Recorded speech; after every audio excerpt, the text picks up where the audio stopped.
Agrigento è tra le città d'Italia il cui sistema idrico integrato costa di più, oltre 400 euro all'anno. Gli agrigentini dunque pagano l'acqua, per giunta non potabile, ad un prezzo salato.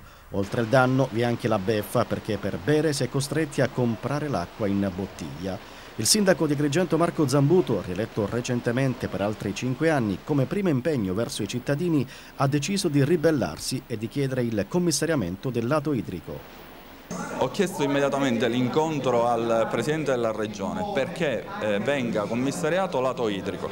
Il commissariamento del lato idrico perché venga approvato il sistema tariffario che prevede una tariffa molto più equa per Agrigento e soprattutto perché grazie al nuovo sistema tariffario si vanno a sbloccare i finanziamenti relativi al nuovo sistema di depurazione e soprattutto il finanziamento relativo alla nuova rete idrica.